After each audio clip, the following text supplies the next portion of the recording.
Salut à tous les rêveurs et les créateurs. Qu'est-ce que la créativité ? Un don réservé à quelques privilégiés ou bien une compétence que nous pouvons tous développer ? Bienvenue dans Les Clés de la créativité, le podcast qui explore les coulisses des métiers créatifs et démystifie l'approche artistique. Chaque quinzaine, nous explorons le processus créatif d'un artiste, d'un entrepreneur ou d'un innovateur. Nous vous partageons leurs conseils, leurs astuces et leurs secrets pour vous aider à booster votre propre créativité. Je suis Thomas Piard, architecte d'intérieur, designer et votre hôte sur ce podcast. Rejoignez-moi chaque quinzaine pour une nouvelle aventure créative. Pensez à vous abonner à notre podcast et à nous suivre sur nos réseaux sociaux, Facebook et Instagram. Vous avez la liste en description. Bonne écoute! Aujourd'hui, je reçois Tarek Beniaklef. Tarek est à la fois auteur, dessinateur de bande dessinée, artiste peintre, street artiste, créateur de livres, photographe. Je n'arrive pas à citer tout ce que fait Tarek. En revanche, je sais une chose, c'est un grand créatif. Je vous laisse écouter son interview. Ah, et j'ai oublié une chose, cette interview est en 2 parties. En effet, nous avons enregistré, Tarek et moi, pendant 2 heures, au café Librairie à Rennes, que je remercie d'ailleurs pour son accueil. Bonne écoute à tous. Tarek, bonjour, bienvenue et merci d'être présent dans les clés de la créativité. Je vais te demander de parler de ton parcours. Alors, bonjour. Mon parcours est à la fois simple et compliqué à expliquer ou à raconter. Simple parce qu'il est chronologique. Je commence très tôt, ce qui est à mon avis le cas de la plupart des personnes qui ont très tôt compris qu'ils auraient pour métier un métier de création artistique. Je pense que c'est pas quelque chose qui apparaît comme ça par hasard. J'en ai souvent parlé autour de moi à des copains ou des copines même, qui font de la bande dessinée, de l'illustration, de la peinture. La plupart du temps, c'est quelque chose qui est en eux depuis très longtemps. Notamment des dessinateurs de bande dessinée, tous ceux avec qui j'ai travaillé, la plupart, quasiment tous, ont commencé à dessiner très très tôt, à l'âge de 3-4 ans, sans jamais s'arrêter. Et donc, ça vient de loin. Et d'ailleurs, souvent, ils ont souffert du complexe Guy de Graine. À l'école, on leur reprochait de dessiner sur leur cahier, en leur disant qu'ils n'y réussiraient jamais dans leur vie. Bon, maintenant, la plupart ont réussi, mais c'est quand même quelque chose que j'ai retrouvé souvent, le côté Guy de Graine chez eux. Donc voilà, à partir de 3-4 ans, j'ai toujours eu envie d'écrire des histoires. Je dessinais beaucoup et je vais aller beaucoup à la bibliothèque de Malakoff, la bibliothèque Pablo Neruda. J'y ai passé quasiment tous mes mercredis, tous mes samedis de mon enfance. Et à l'époque de Goldorak, donc quand j'ai une dizaine d'années, avec Eric, un copain, on écrivait des nouvelles histoires de Goldorak. Parfois on les dessinait, mais surtout on les jouait. Et donc c'est là où j'ai commencé à écrire entre guillemets mes premiers récits un peu fictifs. Mais j'avais le goût de l'écriture. Et j'étais un bon élève, donc quand on est un bon élève, souvent à l'époque, c'est parce qu'on lit beaucoup aussi, c'est lié, le niveau de lecture est important C'est un marqueur scolaire fort, oui. Oui, surtout à cette époque-là. Et comme j'allais beaucoup à la bibliothèque, donc j'ai lu beaucoup de livres qui n'étaient pas forcément des livres que j'aurais achetés ou que mes parents m'auraient achetés. Même si mes parents m'ont toujours acheté les livres que je voulais. Ils m'ont, d'ailleurs c'est simple, la seule fois où mon père s'est endetté dans sa vie, il s'est endetté pour m'acheter une encyclopédie. Ça veut tout dire. Le livre avait une place essentielle dans ma famille, même si mon père lisait, il avait appris le français à l'école en Tunisie, mais il n'avait pas fait beaucoup d'études parce que très tôt il a travaillé. Il avait travaillé avec mon son, parce que ma famille était commerçant, ils étaient commerçants à Tunis et dans les souks de Tunis. Bon, alors les gens, il faudrait que je explique. Les souks de Tunis, c'est un haut lieu du commerce. Ils étaient marchands autour de la mosquée d'Azifuna, donc c'était un lieu important. Et donc quand mon père arrête l'école pour rejoindre son oncle pour travailler, c'est une belle carrière à lui. Sauf que il va y avoir la guerre d'indépendance et tout. Donc après, il va partir en France dans les années 60. Et donc ma mère, elle a pas fait beaucoup d'études parce que dans la bourgeoisie tunisoise à l'époque, les enfants, les filles, elles étaient allées chez les sœurs. Mais quand son père est mort très jeune, elle était très jeune, on l'a retirée de l'école et donc mes parents, ils n'étaient pas lettrés. Hein. Et d'ailleurs, les 2 seuls livres qu'on avait à la maison, c'était que mes parents avaient, c'était le et sinon, c'était mes livres. Hein. J'avais plus de livres que mes parents. Hein. Et donc, pour expliquer que la lecture, je l'aimais, mais il y avait une tradition du livre, malgré tout, chez moi. Et donc, ça m'a apporté quoi? Ça m'a apporté que j'ai beaucoup lu étant jeune. Et donc, j'avais déjà une compréhension du livre. Je savais que il fallait beaucoup travailler pour faire un livre. Parce que à chaque fois que je lisais, j'apprenais des nouveaux mots, donc je me rendais bien compte qu'il fallait maîtriser le vocabulaire. Et il y a aussi la série Magnum avec Tom Selleck et Jonathan Quayle Higgins, qui dans un épisode, Higgins dit, alors Higgins est supposé être Robin Master, mais qui l'avoue pas. À un moment, il dit pour écrire des livres, il faut vivre des aventures. Et ça, c'est une phrase qui m'a marqué très jeune. Et donc, je me suis dit, il faut vivre des aventures. D'où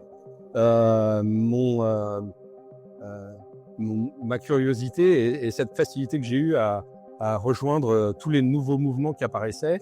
Alors, quand la mode du Smurf arrive, je me lance dans le Smurf. Le BMX, on va au Trocadéro. Quand le graffiti arrive, forcément, via le Smurf, le BMX et tout ça, je me retrouve dedans. C'est la culture hip-hop qui débarque. Tout à fait. Donc, je me retrouve entraîné là-dedans.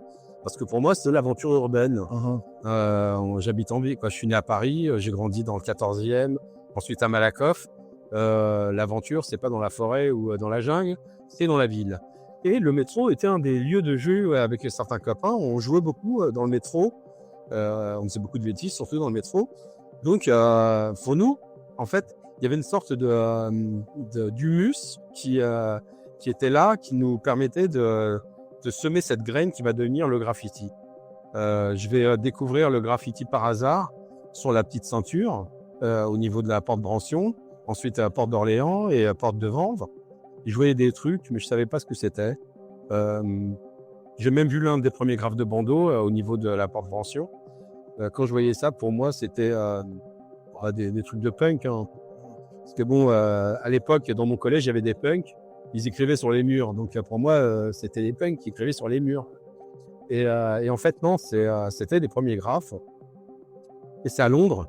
J'y vais fin 86, fin 86, début 86, fin 85, début 86. Et là, je vais découvrir autour d'Hammersmith, vers Ealing Common, dans ce coin-là de Londres, les métros peints et les stations peintes.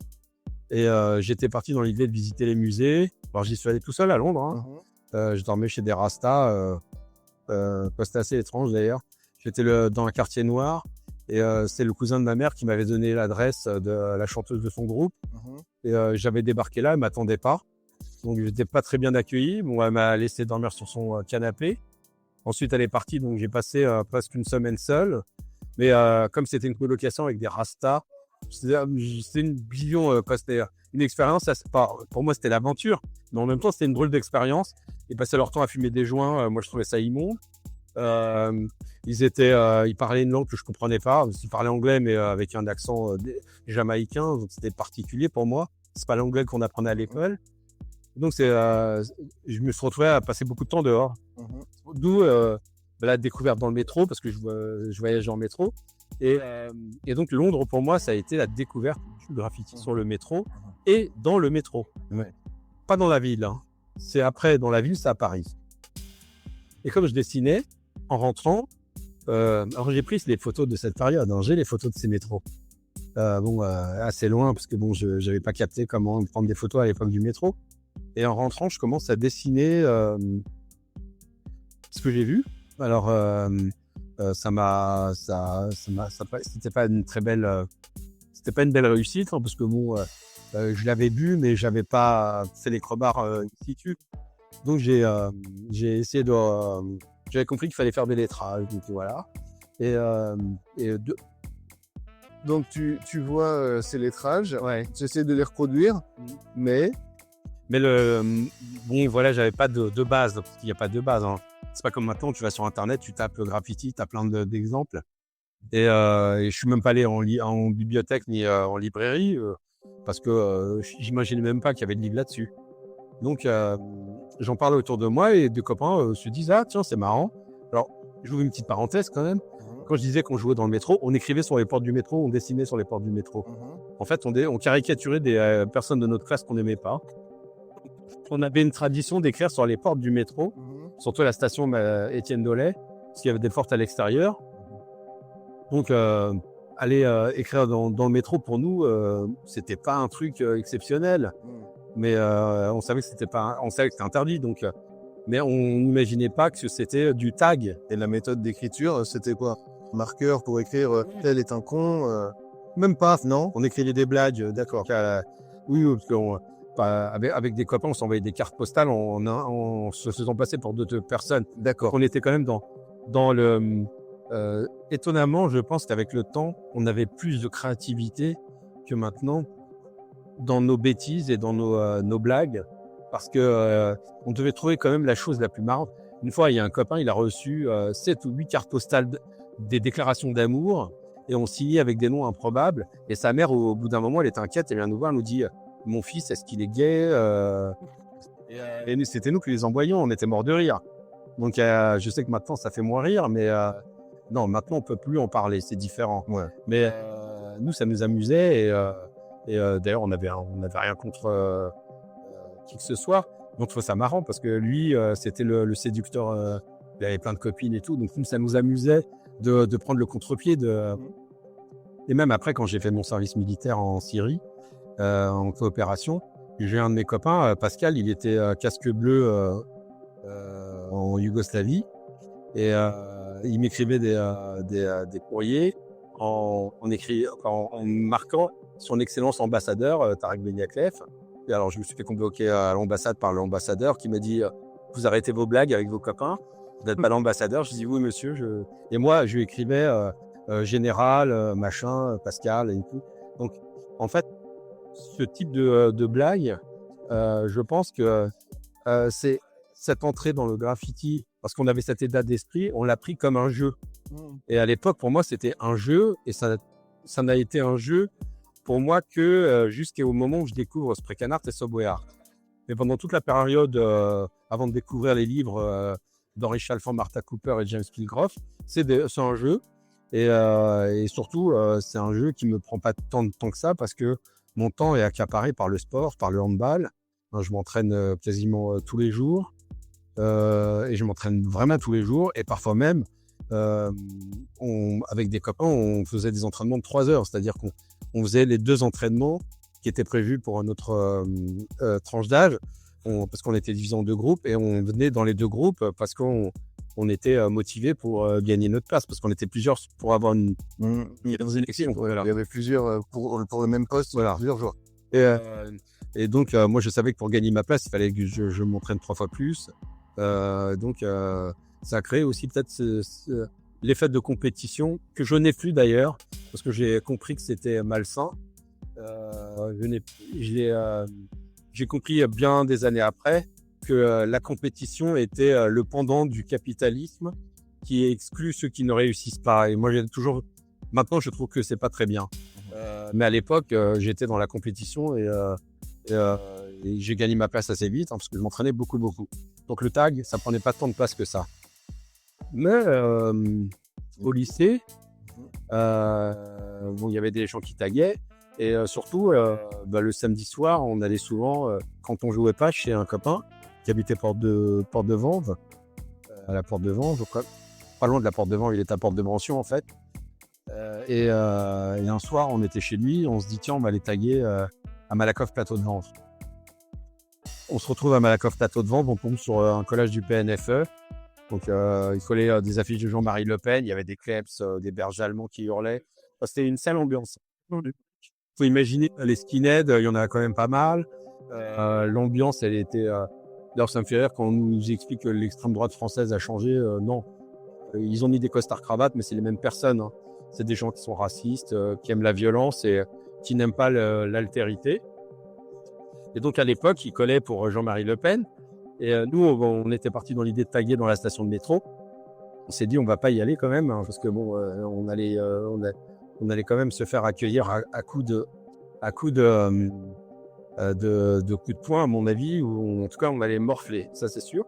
Donc, on rebrousse chemin et on tombe sur Falloon, West, Hawk et une quatrième personne.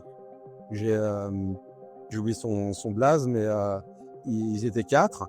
Et là, on leur dit, vous allez où? Ils nous disent, ouais, on cherche le dépôt. On leur dit, ouais, le dépôt, il est à Étienne Dolay, à Châtillon-Mauroux. Mais vu qu'il y a un collège du PNFE, c'est un peu mort. Et vaut mieux éviter et venir avec nous. Donc, ils nous ont suivis, parce qu'on était chez nous. Et là, on a commencé à taguer dans Malakoff. Un peu avant de revenir à Malakoff. Et après, on va dans ma cité. On tague et on discute. Et eux, ils repartent à Paris. Mais on se donne rendez-vous la semaine suivante dans des garages souterrains d'un immeuble en construction, 11e. On y va avec Milorad, mais on y est allés que tous les deux là. Et on va taguer. Quand on revient de cette expérience avec un autre rendez-vous pour la semaine d'après encore, parce qu'en fait, on se donnait des rendez-vous de vive voix. Oui, ou par téléphone, mais à l'époque, il fallait connaître les numéros des gens. Voilà. Il n'y avait pas de... Et moi, il y avait un cadenas sur notre téléphone, donc... Ouais. Bah oui, quand il y avait les cousins qui venaient du bled, ils croyaient que c'était open bar. Mon père, il a vite compris qu'il fallait rendre le téléphone. En plus, mes parents n'ont jamais aimé on n'avait pas la télé, pas parce qu'ils voulaient pas en acheter, c'est qu'ils n'aimaient pas la télé, ils n'aimaient pas le téléphone. C'est des gens qui préfèrent rencontrer, et surtout pendant très longtemps. On a été pas un asile, mais on a été le refuge de plein de cousins et gens qui venaient de Tunisie. Moi, je crois que j'ai grandi j'ai aucun souvenir où j'ai dormi dans ma chambre seul, quasiment. Il y a toujours eu quelqu'un qu'on hébergeait.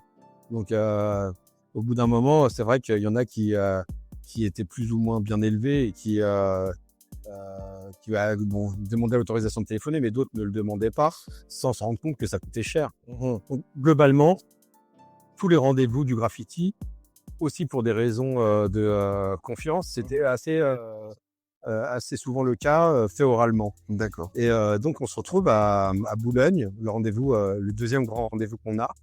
On se retrouve à Boulogne-Billancourt et sur la ligne 10 pour taguer la station et les stations qui suivent jusqu'au terminus. Et quand on arrive à 20h, eux, ils avaient commencé. Donc, finalement, on s'est rendu compte que on avait eu un rendez-vous, mais eux, ils avaient eu d'autres rendez-vous. Il y avait plein de rendez-vous, en fait. Il y avait du monde. Et il y avait une quarantaine de personnes.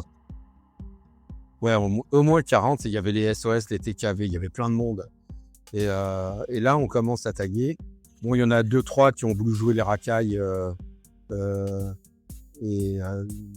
C'était assez marrant. Parce que c'était un monde assez particulier. Hein. Cette génération dans le graffiti, il y avait beaucoup de gens qui étaient un peu voyous, qui faisaient du graffiti pour le vandalisme. Donc il y en a 2-3 comme ça dont un, je me rappelle, il faisait 1m20, il est venu emmerder un copain qui faisait quasiment 1m90. Bon, il a rigolé, il n'a pas compris. Mais bon, en dehors de ces petits détails, on a beaucoup tagué. Et moi, en fait, j'ai l'idée du livre à ce moment-là. Je me dis, tiens, c'est bizarre. Et tu prends déjà des photos à ce moment-là? Non, ce jour-là, j'avais pas mon appareil. Parce que tant que alors c'est ça que je vais expliquer peut-être après, mais là, à ce moment-là, je me dis, personne n'a pris de photos, il n'y a pas de témoins. Alors, il n'y a pas les appareils photos, maintenant, il n'y a pas de numérique, il y a tout ça, ça n'existe pas. On y allait pour taguer, donc j'y allais pas et je savais pas ce qui m'attendait, en fait. Et quand tu arrives là et tu te vois tout ça, tu dis, ah ouais, mais il n'y a pas de preuves, il n'y a pas de témoins. Le seul, c'est mes souvenirs. Je peux raconter tout ce qu'on a vu, je peux le décrire, mais il n'y a pas de preuves de cet instant, peut-être par la police qui a dû prendre des photos pour dresser les dégradations, les dommages causés par ce qu'ils appellent des dégradations. En aide, il faut pas se leurrer, mais et donc à l'époque, j'ai l'idée, je me dis tiens, l'idée de faire le livre commence à gerber. Et comme j'avais acheté Subway Art et Spray Canard quelques temps avant, assez chez Graphigro à Montparnasse, qui est un magasin de Et là-bas, cette boutique. voilà. Et je me dis, tiens, il n'y a pas de livre sur le graffiti français, ce serait bien d'en faire un. Parce que bon, Subway Art et Sprague Art, c'était écrit en anglais. C'était vachement intéressant de les avoir, mais en même temps, ça me parlait moins. Ça me parlait beaucoup, mais en même temps, ça me parlait moins parce que ça parlait pas de la France d'une certaine manière. Et là, j'en parlais autour de moi à tout le monde. La plupart me disent, mes copains me disent oui, c'est cool, machin, c'est une bonne idée. Mais personne me suit dans mon délire parce que moi, je suis obsessionnel là-dessus. Hein. J'ai envie d'écrire un livre. Mon père, ma mère, quand j'étais vraiment en train d'avancer sur le bouquin, ils m'ont jamais bloqué ou découragé. Même mon père m'avait prêté son appareil photo à l'époque. Et plus j'avançais, plus je commençais à me rapprocher de personnes. Donc, grâce à Falloon, je rencontre Ness, qui était un des fondateurs des 4 AD, avec Hérésie, Obsèque et d'autres. Et en fait, Hérésie était au collège avec moi, mais je le savais à l'époque, hein, parce que moi, j'étais plus au collège à ce moment-là. Et donc, tu retrouves un pote, en fait. non, on n'était pas tant d'accord. Non, on est devenus amis après. On est devenus très bons amis, mais à cette période, on est ni potes ni pas potes, quoi. On était des anciens du collège de Folbert de Malakoff. D'accord. Quand lui était au lycée à Sceaux, moi j'étais à Vanves, au lycée Michelet. C'était vraiment pas les mêmes ambiances, c'était pas les mêmes lycées. Ça fait des bons lycées d'ailleurs par ailleurs. Hein. Moi j'étais dans un lycée d'excellence, hein. Mais c'était pas les mêmes cercles d'amitié. D'ailleurs on avait quasiment pas d'amis en commun à ce moment-là.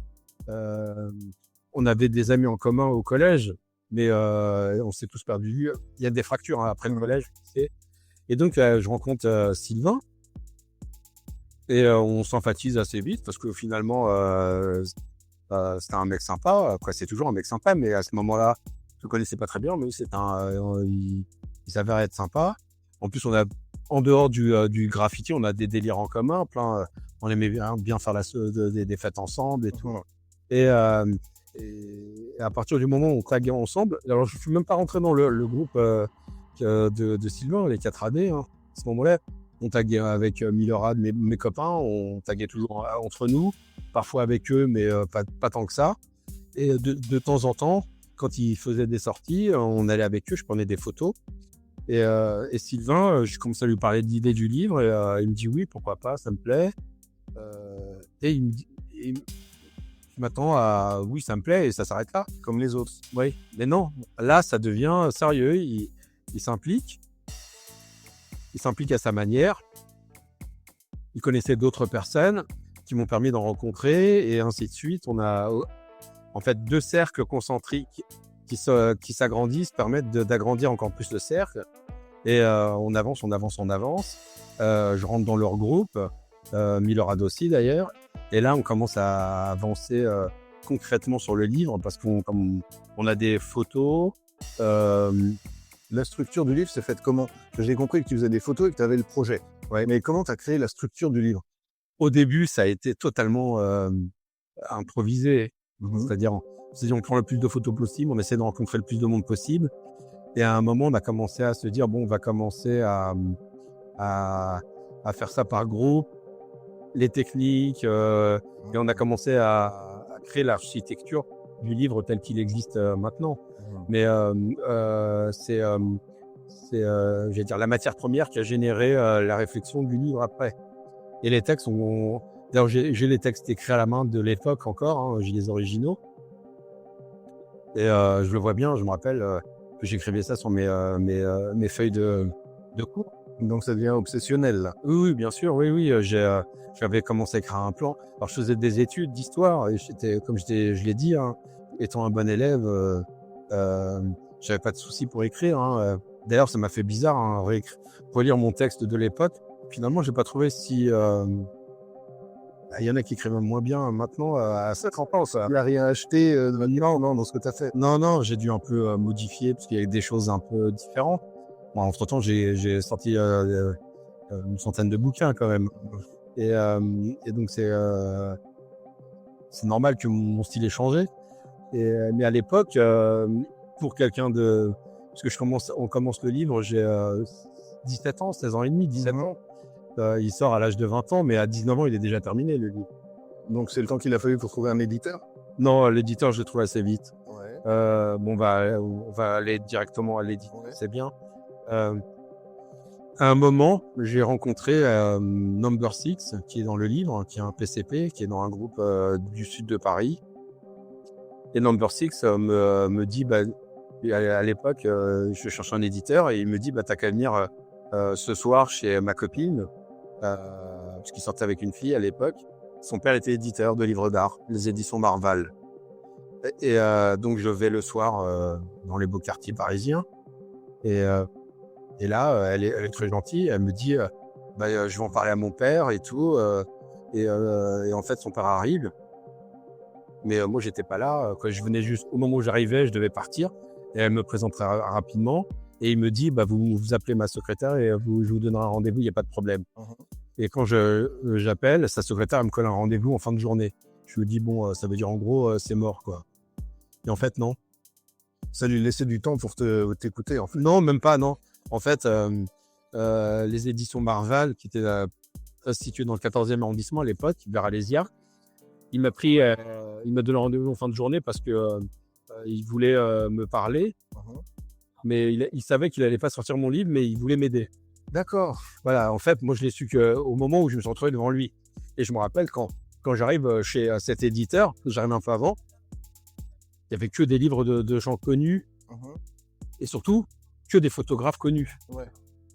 Et il arrive, il me dit, Tarek, ton projet est intéressant, mais ma ligne éditoriale est assez claire.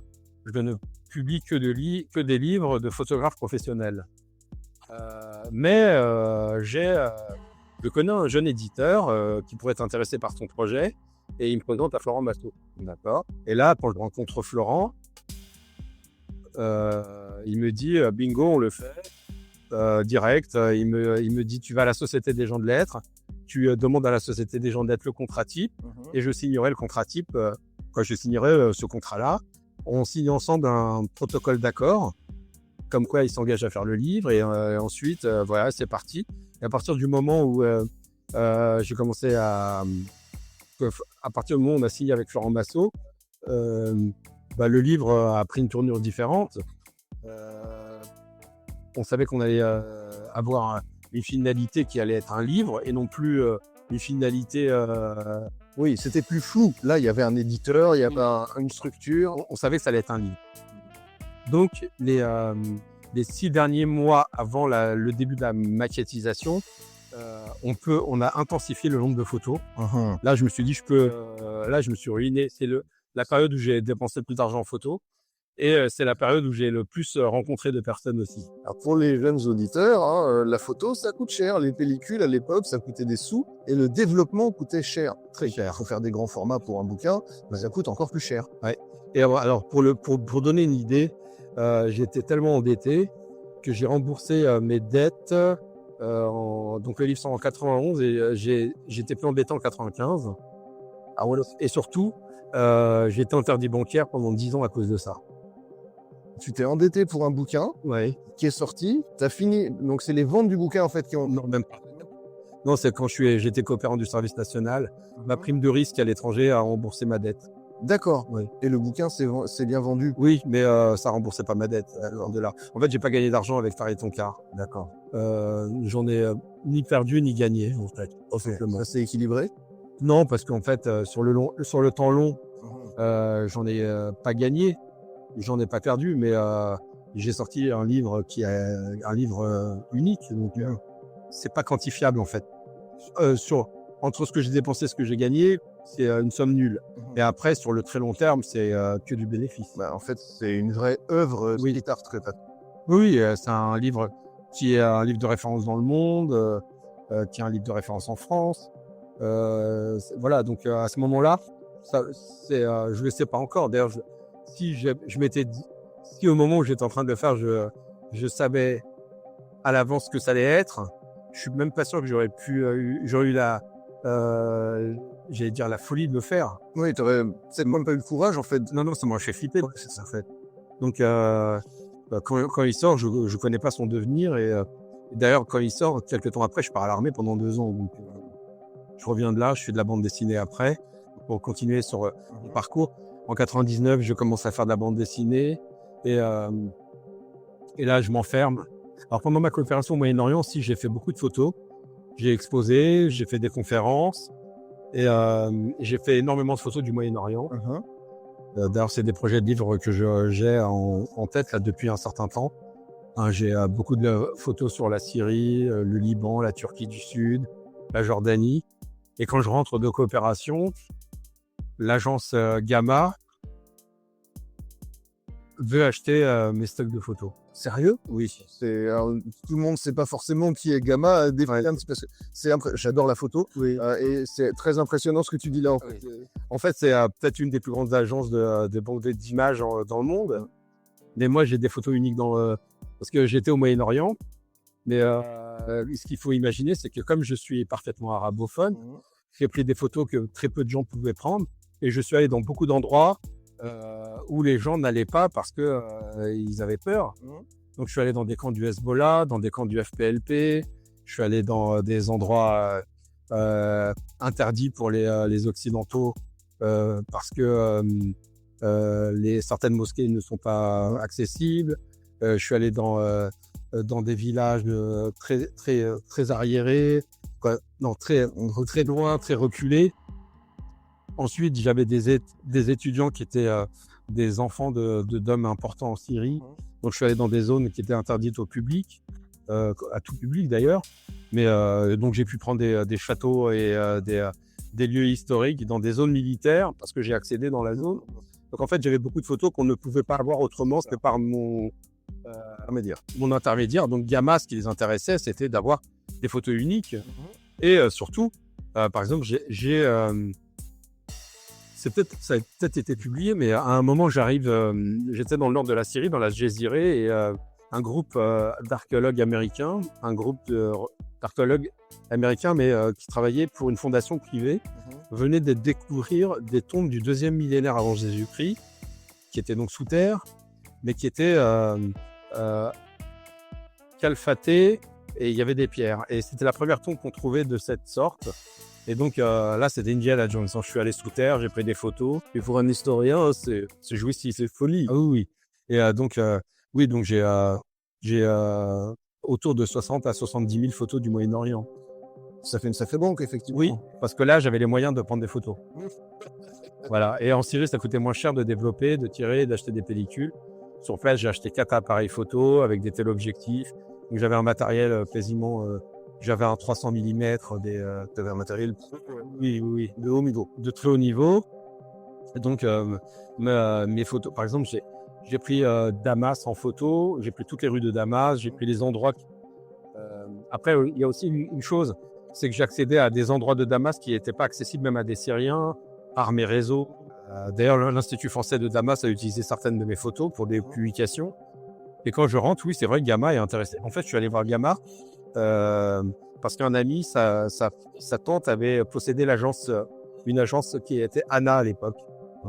Et elle était intéressée, mais pas plus que ça. Elle voulait pas acheter, mais elle n'avait pas les moyens de le faire, mais elle était intéressée pour faire un livre.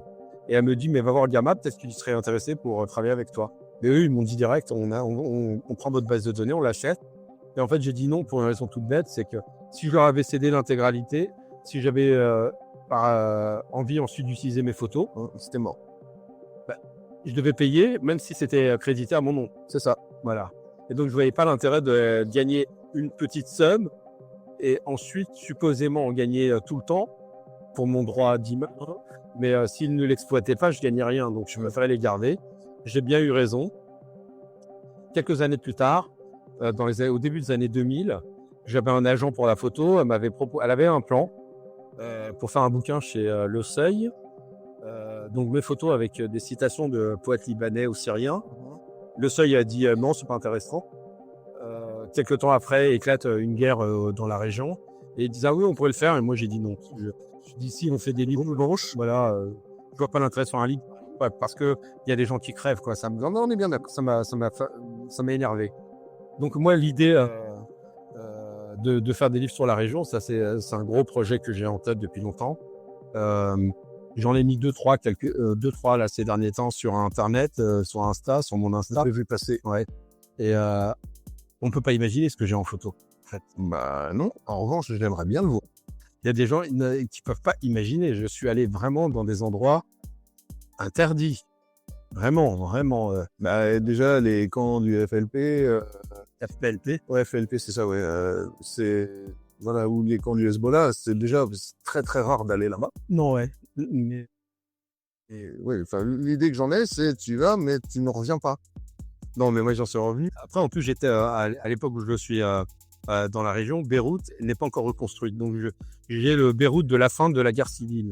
Donc, c'est ça qui est intéressant, c'est que j'ai vraiment des images très très particulières. Et après, j'ai beaucoup de photos de gens, parce que je parlais aux gens, comme je parlais l'arabe, donc c'était assez facile pour moi.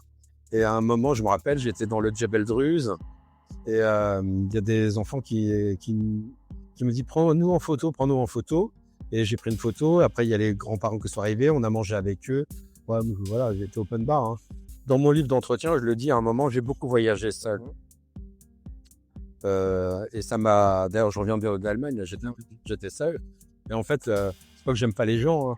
Mais quand on voyage seul, on est obligé d'aller vers les autres. On est dans un rapport très, très différent.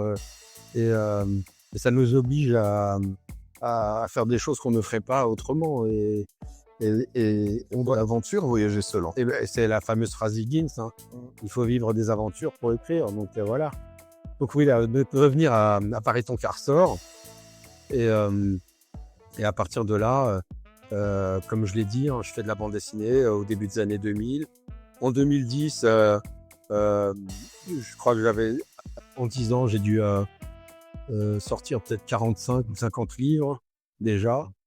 Et en 2010, j'ai un problème avec un éditeur avec qui j'avais fait beaucoup d'albums. Ça se passe pas très bien. Et on rentre dans une logique d'affrontement qui va faire que je vais changer ma manière de voir les choses. C'est je reprends toutes mes vies antérieures, la photo, le dessin, tout.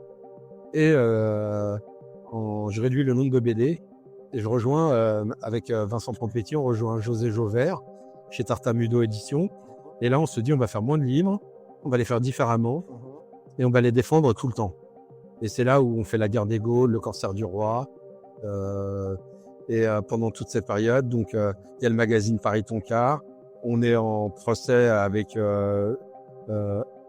EP Édition et ensuite Paquet. Et en 2019, en fait, je récupère les droits de tous mes albums. Et entre-temps, comme j'ai repris la peinture et le magazine, et en fait, toutes mes vies d'avant se retrouvent, j'allais dire, je les pratique en temps réel et en même temps. Et donc, il faut en gros 9 ans pour que tout se recombine comme il faut. Ça cristallise, enfin. Voilà. Et donc là, maintenant, on est dans une nouvelle étape, je pense, qui est... entre-temps, j'ai sorti...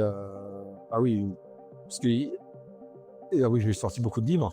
En fait, ce qui se passait, c'est que j'ai sorti beaucoup de livres, mais pas que des bandes dessinées. Il y a des livres d'art, des livres d'entretien, sans parler des 24 numéros du magazine, de plus un numéro spécial. Donc en fait, la place de l'écrit, elle est assez impressionnante et importante, mais j'ai aussi beaucoup exposé. Hein. J'ai envie de voir sur mon site, je sais pas, j'ai dû faire 400 ou 500 expositions durant cette période, entre les expos collectives, peinture, BD, et ainsi de suite. Donc en fait, étonnamment, comme je ne cours pas après la lumière, je passe beaucoup plus de temps à travailler. Alors c'est vrai que, en plus, j'aime bien exposer là où on m'attend pas. Et j'ai toujours considéré que l'art devait, et ça je l'applique, c'est pas qu'une pensée, devait toucher les gens là où ils sont. Donc il m'est arrivé d'exposer en EHPAD, dans des MJC et tout ça, des choses, et très sérieusement je le fais. Pourquoi ? Parce que je pense que c'est pas parce qu'on est en EHPAD qu'on est relégué dans une espèce d'endroit coupé de la réalité, qu'on ne doit pas leur proposer des choses nouvelles ou d'exposer. Pareil, les MJC, il y en a qui pensent que c'est pas sympa ou c'est pas gratifiant.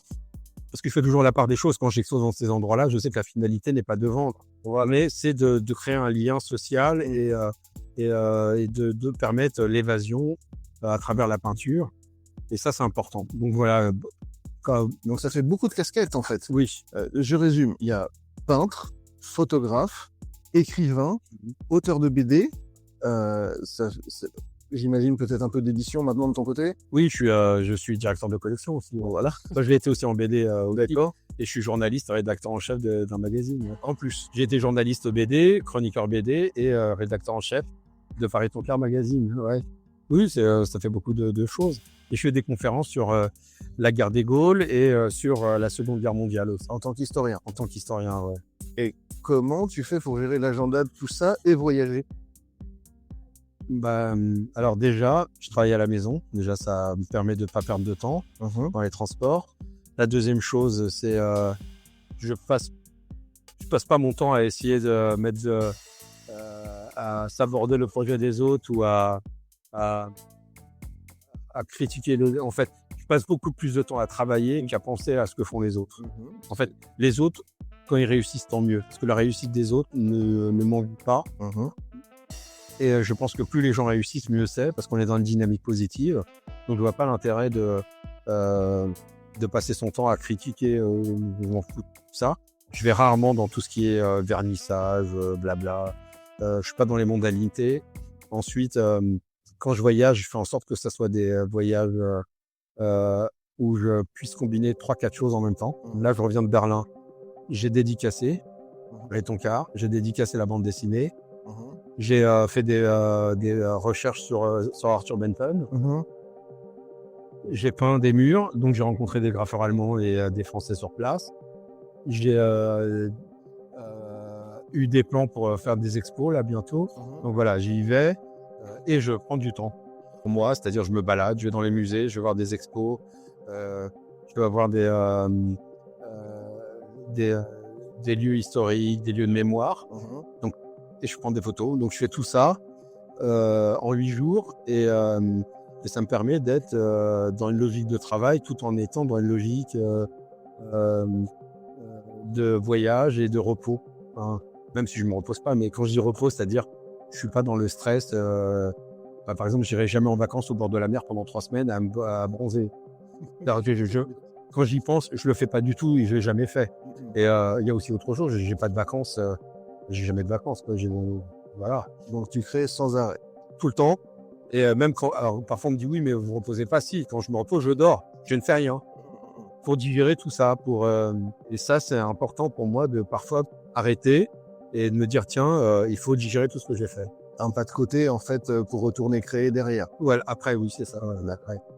Ouais, c'est important.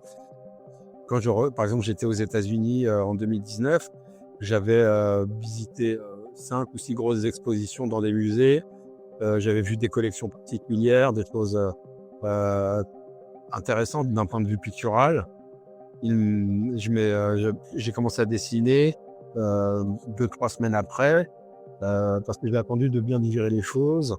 Quand par exemple là je reviens de Berlin, il y a 2-3 choses qui sont dans ma tête là, qui sont en train de germer. Ça me donne envie de faire certains types de dessins, mais pas pour l'instant, bientôt. Donc, oui, mais en fait, là, au moment où on se parle, je suis sur 5 bouquins différents et j'ai un projet 4 bandes dessinées. Mais comment tu gères ça? Comment tu peux gérer en même temps, intellectuellement, ce genre de choses? C'est quelque chose dont tu as l'habitude et pour toi c'est devenu normal? Parce que ça fait 5 bouquins, donc j'imagine 5 thèmes différents. 4 BD, j'imagine 4 thèmes différents, ou peut-être 4 tomes à préparer, peu importe. L'ensemble de ça, c'est énormément de demandes en fait intellectuelles. J'en parle dans mon livre d'entretien à l'atelier. Violaine, avec qui j'ai fait ce livre, Violaine Pondard, à un moment m'a posé cette question et je lui ai dit donc je suis hypermnésique. Pour les gens qui savent pas ce que c'est j'oublie rien en fait. Donc c'est vrai que quand je lis un livre, je me rappelle de l'essentiel. Donc j'ai pas besoin de passer mon temps à écrire 50 000 pages de notes. J'ai les idées. quand j'ai besoin de retourner dans la page, je sais que c'est dans telle page qu'il y avait ça. Il y a ça. Après, j'ai une gymnastique. Quand on fait ça depuis toujours, c'est normal. Ouais. Voilà, en fait. Enfin, moi, maintenant, c'est normal. Au début, c'était deux projets en même temps. Ensuite, là, j'arrive à mener tous ces projets. Alors, c'est vrai que parfois, je vais être en retard sur un, mais pas parce que je vais être en retard, parce que c'est un projet avec qui je bosse avec d'autres personnes qui ont pris un peu de retard. Donc, je lève le pied, je me dis, je vais pas avancer de trop pour ne pas me retrouver à les attendre trop longtemps. Voilà. Et donc, en fait, j'ai des priorités tous les jours qui... par exemple, là, ma priorité, c'est un livre qui s'appelle Vandalisme. C'est ma priorité absolue. Il sort en mars, Schiffer en Masso édition. Mes projets bande dessinée, les priorités, elles vont varier selon l'avancement. Là, en priorité, c'est la suite de la guerre des Gaules, la guerre civile. Et ensuite, travailler sur la version augmentée de Pareil ton quart. Ça passera après la guerre civile, ça c'est sûr. Parce que l'édition anniversaire vient de sortir. D'accord. Ça sert à rien de remettre une couche de... Non. Voilà, c'est ça. Donc mes priorités sont aussi en fonction de l'agenda des possibilités de sortie. À la fin du mois de décembre, j'ai 2 BD qui sortent. Le tome 2 d'une BD jeunesse et le tome 1 qui ressort avec une nouvelle couverture. C'est Vincent Hénin, le dessinateur, qui a géré tout ça. Moi, je suis là, je le soutiens, mais c'est lui qui gère tout le packaging. Mais après, je serai dispo pour les dédicaces, tout ça. Mais, parce que comme j'aime bien travailler avec d'autres personnes aussi, je fais en sorte que certains projets, le temps soit divisé entre les compétences de chacun. Et moi, quelqu'un avec qui je bosse, il est compétent dans un domaine, et je vais aller voir ce qu'il fait, lui expliquer ce qu'il doit faire. Il le fait bien, je lui fais confiance. Mais en fait, c'est ça. C'est peut-être un des travers de la société française. Je connais bien la culture française, étant français moi-même, mais j'ai 2 cultures. Et donc, parfois, je switch dans l'autre pour regarder la culture française et inversement. Et un des gros travers de la culture française, qui, à mon avis, est assez récent, malheureusement, parce que pendant très longtemps, c'était une culture d'excellence, la culture française. Et depuis, j'allais dire, une 50aine d'années peut-être, les gens passent plus de temps à dénigrer le travail des autres, à être jaloux du travail des autres, et sans se poser des questions sur leur médiocrité intrinsèque. Personnelle, oui, tu as raison. Et donc, il y en a qui passent plus de temps à essayer à te dézinguer plutôt qu'à travailler. Et donc, finalement, quand tu travailles avec ces gens-là, parce que ça t'arrive de travailler avec eux, ils passent plus de temps à essayer de t'expliquer comment faire, alors qu'eux-mêmes ne savent pas faire ce qu'ils ont à faire. Donc, et ça m'est arrivé, hélas, plusieurs fois de me retrouver dans ces situations-là, où finalement, c'est des projets, au lieu de le faire en 1 an, je les fais en 4 ans, et ça m'a pris beaucoup d'énergie. Donc maintenant, avec l'expérience, dès que je sens que ça va être pourri, je zappe. Et quand tu zappes très vite, tu perds pas de temps. Et je pense qu'il y a beaucoup de gens, malheureusement, qui ont beaucoup de bons projets en cours, de bonnes idées, ils perdent du temps à cause de ce type de personnes toxiques. Et en fait, on est dans une société où qui est, et en plus maintenant, depuis une dizaine d'années, où on a fait croire à tout le monde qu'il pouvait être star, grand machin. Ça m'énerve beaucoup, effectivement. Et donc, quand tu te retrouves à travailler avec ces gens-là, ils passent plus de temps à essayer de se convaincre qu'ils sont à leur place alors qu'ils ne le sont pas. Et donc, il faut faire en sorte. De plus en plus, je travaille avec des gens qui ont mon niveau de notoriété, et de compétences. Pourquoi ? Parce que c'est pas que j'ai la grosse tête, c'est que j'ai pas envie de perdre de temps. Et après, quand on fait travailler quelqu'un qui est débutant, ce qui m'est arrivé à plusieurs reprises, c'est pour les aider, les booster. Et je sais que je prends ce pari-là ou ce risque-là, mais je le fais pour ces raisons-là. Pas pour attendre de quelque chose, c'est pour les aider. Et donc, ça crée un autre rapport. Et un besoin de transmission aussi dans ce que tu fais, j'imagine. C'est important, oui, bien sûr. Il y a 3 ans, on avait un atelier à Rennes.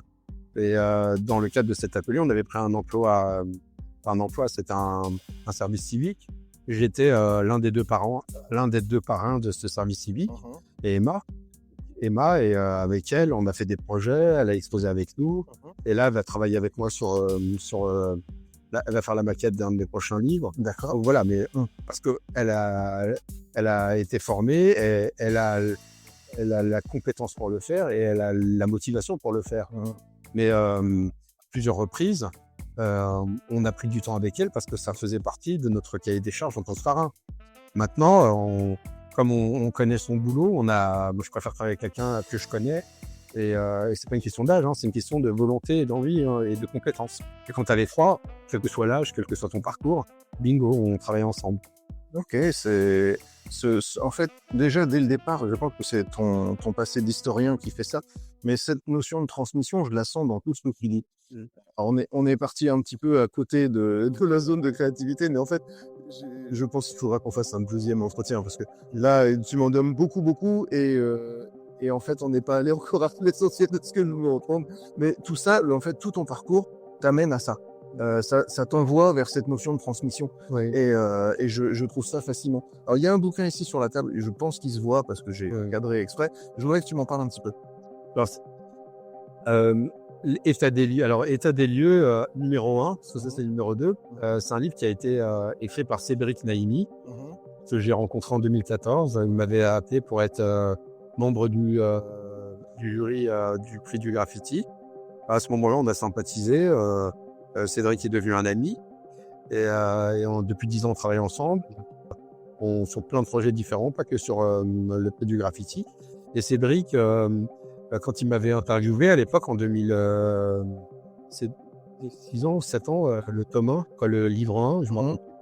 C'était la première personne à qui je racontais comment j'avais fait Paris-Tonklard. D'accord. Parce que je lui faisais confiance. Et en plus, il avait interviewé Florent Massot dans le même livre, donc c'était assez marrant. Il avait l'auteur et l'éditeur. Et donc Cédric, comme on fait beaucoup de choses ensemble, et il me dit, voilà, je voudrais bien en faire un deuxième. Je lui dis, je peux t'aider à trouver un éditeur et tout. Et de fil en aiguille, je me suis retrouvé à travailler avec lui sur le livre. Et surtout, c'est une collection que je dirige chez Tartamudo. Et j'avais déjà cette envie de ressortir une édition anniversaire de Paris-Tonklard. Mais en attendant, je me suis dit, pourquoi ne pas faire un gros focus sur Paris-Tonklard dans ce livre. Et ça permettait de faire un focus photo et texte. Je fais qu'une des interviews qu'on faisait sur... c'est un livre qui parle des cultures urbaines en général, où on a interviewé des gens qui ont des galeries, qui font des expos, des avocats. Il y a vraiment toutes les personnes qui sont liées de près ou de loin au monde de l'art urbain. Et avec un gros focus sur Paris-Tonklard, ça m'a permis... c'est typiquement le type de projet où j'ai bossé des deux côtés de la barrière, c'est-à-dire à la fois dans la production et dans la création. D'accord. Ok. Je trouve ça vachement intéressant, vraiment. Je voudrais qu'on vienne maintenant sur la partie peinture, en fait. Oui. Ce qui t'occupe aussi une bonne partie de ton temps. De quelle manière, tu as dit déjà que tu faisais un pas de côté, que tu allais voir des expos, que tu digères.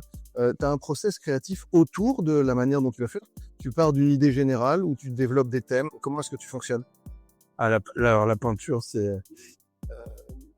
j'ai des séries qui me travaillent en permanence. Alors, j'ai une série sur l'abstraction géométrique, parce que j'ai toujours adoré tout ce qui est construction mécanique.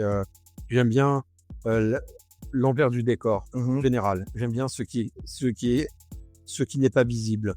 Et donc, quand j'étais petit, d'ailleurs, je me rappelle, surtout ma mère me le rappelait, mais moi, je me rappelle un peu. J'aimais bien démonter les horloges et les remonter. J'étais sûr que tu allais dire ça. C'est le truc que j'adorais.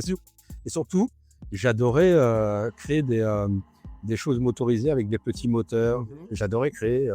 J'adorais tout ce qui était mécano, plus que les Lego d'ailleurs. Les mécanos font 10 là. Je vois bien. En fait, je pensais à Fernand Léger quand tu me disais ça. J'adore Fernand Léger comme peintre. Pour moi, Alors, j'aime Fernand Léger pour beaucoup de raisons. D'une part, pour sa peinture industrielle, entre guillemets, ou post-industrielle, en tout cas sa peinture presque soviétisante, mais un peu ça. Et j'aime aussi Fernand Léger parce qu'il introduit le cerné noir. D'accord. Qui est intéressant parce que le cerné noir, c'est une des choses qu'on utilise beaucoup dans la bande dessinée, en fait. Et moi, je l'utilise beaucoup, le cerné noir, parce que j'aime bien... je suis issu de monde, de la peinture et de la bande dessinée. Et d'ailleurs, c'est dans des écrits de Gauguin, parce que j'aime bien lire les livres de réflexion des peintres ou les livres écrits par des peintres sur la technique de peinture qu'ils avaient ou sur leur manière de voir le monde. Et Gauguin, dans un de ses livres, pour savoir, peut-être que le public ne sait pas, mais Gauguin avait comme mentor 2 gars. quand on voit le travail de Degas, on voit le travail de Gauguin, on se dit tiens, c'est pas la même chose. Et ce qui est intéressant avec Gauguin, c'est que il va commencer à travailler la couleur différemment. Il se pose des questions sur le cerné noir dans la peinture. Il y en a pas, mais il pose des questions à Degas qui va lui dire sa manière de voir les choses. Et donc toute la question du cerné, moi, m'intéresse. Hein, le contour, le cerné. Donc c'est pour ça que j'aime bien l'abstraction géométrique. J'aime bien Delaunay, j'aime bien Kandinsky, j'aime bien Miro. D'ailleurs, c'est intéressant de voir aussi, par exemple, j'adore Hooper. Hooper n'utilise jamais le noir, hein, comme Gauguin d'ailleurs. Et j'aime bien Sérusier, qui est un peintre d'école de Pont-Aven aussi. Par contre, lui, je le connais pas. Les autres, j'ai la rêve, mais là, lui, je l'ai. Lui, c'est intéressant. Il est, c'est peut-être le plus intéressant après Gauguin dans l'école de Pont-Aven, dite de Pont-Aven. Et mais étonnamment, comme ça, moi, j'aime dans la peinture, en fait, beaucoup de choses. J'aime beaucoup de choses très différentes, mais c'est pas ce que je vais pratiquer. Quand je dis j'aime bien l'abstraction géométrique, j'aime bien Kandinsky, j'aime bien Delaunay, j'aime bien beaucoup de peintres, mais c'est pas forcément de l'abstraction géométrique. Vasarely qui en fait, c'est pas un peintre qui me parle énormément. Je suis pas fan non plus. Pourtant, ce serait plutôt vers ce type de peinture que je me devrais aller, et c'est pas le cas. Et j'aime beaucoup tout ce qui est art primitif. D'accord. Et par exemple, quand je suis allé au Cameroun, j'ai peint des grands masques dans des écoles primaires. Il y a pas mal de choses dans ce que tu fais qui ressemblent à ces grands masques. Effectivement. J'adore les masques. En fait, j'aime bien. Je travaille beaucoup sur l'idée de l'être et du paraître depuis toujours, que ce soit dans la bande dessinée ou dans la peinture. Et mais c'est parce que ça fait partie de ma vie.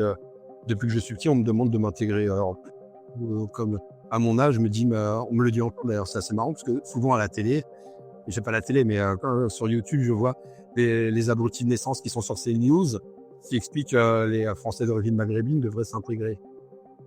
Alors je me dis à quoi? Alors, c'est un grand questionnement. À quelle société? À la société française actuelle, à celle des années 50, à celle du 19e siècle, à celle du Moyen-Âge. Ils ont du mal à définir ce qu'est la société française. Et alors qu'elle est totalement américanisée, hein, quand on la connaît, quand on connaît les ressorts sous-jacents de la société, elle est totalement américanisée maintenant, la société française. Donc cette idée qu'on a d'injonction contradictoire, voilà, ça m'a amené à me poser la question de comment on est perçu par l'autre. Est-ce qu'on doit avoir un masque pour que l'autre nous regarde différemment, et ainsi de suite. Et en cela, j'aime beaucoup le travail de Kafka. Kafka, qui est un écrivain assez exceptionnel. Et la métamorphose, notamment. Tout à fait, qui est un livre très contemporain. En fait, la métamorphose, on vit une métamorphose. Quand on lit, ou surtout la colonie pénitentiaire de Kafka, les deux sont vraiment les deux livres de notre temps. Hein. Tout comme La ferme des animaux d'Orwell, hein, c'est intéressant, La ferme des animaux.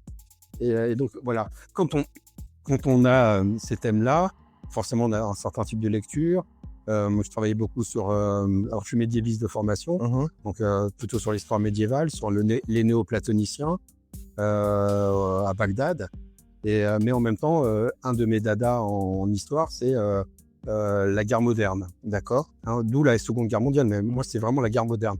Donc j'ai beaucoup travaillé sur la guerre de sécession, qui est la première expression moderne de la guerre, où on a au final plus de morts civiles que de morts militaires, où on fait de la guerre totale, c'est-à-dire on s'attaque autant aux infrastructures civiles que militaires, où le nombre de pertes humaines devient extravagante à cause des technologies, notamment les mitrailleuses. Tout à fait, hein. Sur certains champs de bataille, il y a 1600 morts à la minute, quoi. C'est une boucherie. C'est une boucherie. Et donc, le fait d'être intéressé par la guerre moderne, ça m'a aussi intéressé. Je me suis intéressé en parallèle à la fin du temps moderne, qui est le miroir de la société actuelle. Absolument. Et donc, ce qui a été intéressant de voir, c'est que j'aime bien le dada. Le dada correspond à une période historique particulière. J'aime bien le surréalisme. J'aime bien beaucoup. Les périodes que j'aime bien sont souvent associées aux périodes sur lesquelles j'ai beaucoup travaillé historiquement aussi. D'accord. Et donc, dans ma peinture, l'abstraction géométrique est importante. Donc, je reviens à ça. Le masque, dans sa globalité, dans sa généralité, sous toutes ses formes, à travers le masque africain, les masques. Il y a des masques dans toutes les sociétés. Je suis collectionneur de masques, d'ailleurs. En plus, quand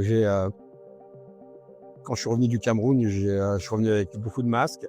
J'en ai customisé, j'en ai gardé, j'en ai J'en ai peint, j'en ai redessiné. En fait, j'ai beaucoup travaillé sur le masque africain. Les masques africains, parce qu'il n'y a pas qu'un masque. Oui, il y en a beaucoup. Il y en a beaucoup. Au Mali, il y a les dogons, il y a beaucoup de choses. Par exemple, j'aime bien aussi les dogons. Je ne vais pas vous mentir, cet entretien m'a ébouriffé. On est loin de la fin, il reste encore 1 heure pour vous à écouter dans 15 jours. À très bientôt.